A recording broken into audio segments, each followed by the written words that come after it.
আপনারা এখানে মিডিয়া ভাইদেরকে আমার সালাম এবং পুলিশ প্রশাসন, আর্মি মেজর এবং এই দেশের যারা তত্ত্বাবধান করতেছে তাদেরকে আমি ধন্যবাদ জ্ঞাপন করি। এবং অলিয়া উলিয়ার দেশ বাংলাদেশ। আমার সাহালি বাবা বগদাদি রহমতুল্লাহ আল্লাহ তাআলা এবং 64টা জেলা ওলি আছে। আমরা অলি আউলিয়াকে নিয়ে আমরা হচ্ছে ধারণ করি এবং অলি আউলিয়াকে ভালোবাসি এবং মাটি ও মানুষ আমার মিডিয়া ভাইদেরকেও ভালোবাসি। পুলিশ প্রশাসন, আর্মি মেজর, ডিসি এবং এই দেশে যারা খেটে খাওয়া মানুষ যারা চালাচ্ছে দেশ তাদেরকেও ধন্যবাদ জ্ঞাপন করি। মানুষ মাত্রই মানুষের মাঝে ভুল থাকতেই পারে, তাই বলে যে একটা সাধক মানুষ তাকে নিয়ে যে নির্ভাবে মনে হয় যে আটকানা, এটা তো আরও সাধুরা মেনে নেবে না। তাই আপনাদের কাছে আমার আকুল আবেদন এবং বিশেষ অনুরোধ, আমার সাংবাদিক মিডিয়া ভাইদেরকে আমি বিশেষভাবে অনুরোধ করি যে আমার আবুল ভাইকে যেন নির্ভাবে মনে করেন যে কোনো আঘাত না করা হয়। যেটুকুই করেছেন আপনারা হয়তো বা মনে হয় যে তার কিছু ত্রুটি মনে হয় যে হয়তো বা ছিল, তাই আপনারা সবাই ক্ষমা দৃষ্টিতে দেখে আমাদের সাধুগুরু বৈষ্ণব অলিয়া উলিয়া পাগল ফকির সাধু মস্তান যারা আছে তাদের পক্ষে থেকে আমি ক্ষমা দৃষ্টিতে ক্ষমা চাচ্ছি আমি একজন মানুষ হিসাবে। তাই আপনারা সবাই তাকে মুক্তি দেওয়ার ব্যবস্থা করবেন।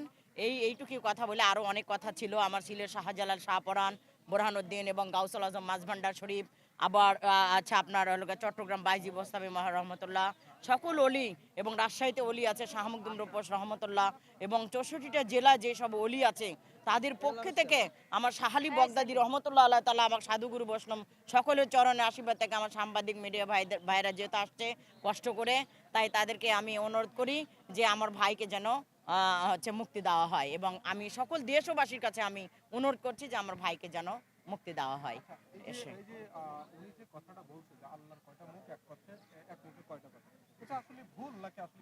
না, এটা হচ্ছে উনি মুখ দিয়ে বলেছে যে আল্লাহর কয়টা মুখ, মানে আপনিও তো একজন মানুষ, আপনিও তো মুখ দিয়ে বলেন আল্লাহর বান্দা নবীর উম্মত, আপনিও তো একজন মানুষ।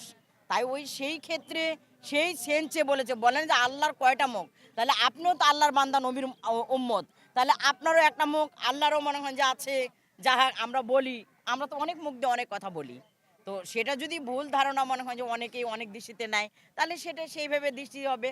আর যদি মনে করে যে না হলো এটা কোনো দৃষ্টিকোণ নয়, যে মানুষ বুঝিলে সোনার মানুষ হবে, তাহলে সেই মানুষ হিসাবে সে কথা বলেছে হয়তো এরকমই হবে। কিন্তু উনি সেই সেন্সে বলে নাই যে এ কথাটা বললে মনে হয় যে আমার অপরাধ আসবে, এ সেন্সে সে কথাটা বলে নাই। সে বলছে হয়তো মনে হয় যে একটা আকার দিয়ে মনে হয় যে হয়তো কথাটা সে বোঝানোর চেষ্টা করেছে। হয়তো মুখ দিয়ে যখন আমি কথা বলতেছি আমার কথার মাঝে আপনাদের মিডিয়া ভাইদের কাছে একটা, সবাই তার আমাকে মেনে নেবে না, এখানে যে ভাইরা আছে সবাই কি আমার কথাগুলো মেনে নেবে বা সাংবাদিকের কাছে দিবে বা উদ্যোক্তা কর্মকর্তার কাছে কি সবাই পৌঁছাবে না, তো এরকমই।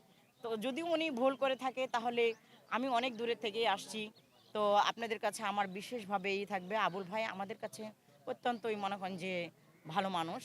আমি তার কাছে এক কাপ চাও খাইনি কোনো দিন, এবং সে ভালো মানুষ। আসি দরবারে আসি, আমি দেখি যে তাকে সালাম দিলে সে সালাম নেয় এবং সে কথা বলে হাসি মুখে, এইটুকুই জানি। কিন্তু তার সাথে যে আমার একটা ঘনিষ্ঠ অ্যান্টাসিক তা না, কিন্তু সে ভালো মানুষ এটাই আমি জানি যে সে ভালো মানুষ। এবং আরও তার সাথে সফর সঙ্গীরা আছে, এটাও মনে হয় যে জানি যে তারা ভালো মানুষ, সাধুগুরু বৈষ্ণব। তো যাই হোক, মিডিয়া ভাইদেরকে আমার আন্তরিক শুভেচ্ছা, ভালো থাকবেন।